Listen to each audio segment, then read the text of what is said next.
Prayer can be sin. ప్రార్థన కూడా పాపం కావచ్చు. Not every prayer is holy అనే విషయం మీరు తెలుసుకోవాలి. ప్రతి ప్రార్థన పరిశుద్ధమైంది కాదు. అలాగే ప్రతి ప్రార్థన ఆయనకి చేరుతుందని కూడా ఎక్కడ లేదు. Not every prayer reaches God, not every prayer is holy. Some prayers are offensive to him. కొన్ని ప్రార్థనలు ఆయనకి అసహ్యమైనవి కూడా ఉంటాయంట. ధర్మశాస్త్రము వినపడకుండా చెవిని తొలగించుకుని వాని ప్రార్థన హేయము. ఆమేన్. If anyone turns a deaf ear to my instructions, నేను ఇచ్చిన ధర్మశాస్త్రముకైనా నేను ఇచ్చిన వాక్యముకైనా నువ్వు గనక వినకుండా చెవిటివాడిలా నువ్వు ప్రవర్తించినట్లయితే నీ ప్రార్థనని నేను అసహ్యించుకుంటాను అని చెప్తున్నానండి. డిటెస్టబుల్ అంటే something that I hate the most అని అర్థం అండి. డిటెస్టబుల్ అనే వర్డ్ బైబిల్లో రాయబడిందంటే చాలా స్ట్రాంగ్ పదం అది. డిటెస్టబుల్ అని రాయబడిందంటే అసహ్యకరమైంది.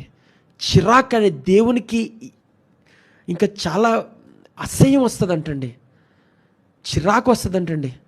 మనం గనక ఆయన వాక్యమునకు కానీ ఆయన ధర్మశాస్త్రముకు కానీ ఆయన రూల్స్కి కానీ ఆయన ఇన్స్ట్రక్షన్ కానీ మనం వినకుండా చెవిటివారి వలె మనం ప్రవర్తించినట్లయితే దేవుడంట దాన్ని అసహించుకుంటాడంట. గట్టిగా ప్రార్థించవచ్చు. You can be loved in your prayers. ప్రభువా అని గట్టిగా అరిచి కేక పెడితే మీరు ప్రార్థించవచ్చు. రెండు చేతులు పైకి చాపి మీరు ప్రార్థించవచ్చు. లేదా రోజు కన్సిస్టెంట్గా మీరు ప్రేయర్ చేయొచ్చు. ప్రతిరోజు నేను ప్రార్థన చేస్తానండి, ప్రతిరోజు నేను దేవుడి సన్నిధిలో గడుపుతానని మీరు అనొచ్చు. ఒకవేళ మీ ప్రార్థన ఎంతో ప్యాషనేట్గా కూడా అయ్యి ఉండొచ్చు. You might be very passionate with your prayer. అంటే ప్రార్థిస్తున్నప్పుడు ఎంతో భారంతో, ఎంతో బాధ్యతతో, ఎంతో కుమిలిపోతా కన్నీటి ప్రార్థన కూడా నువ్వు చేయొచ్చు ఉండొచ్చు.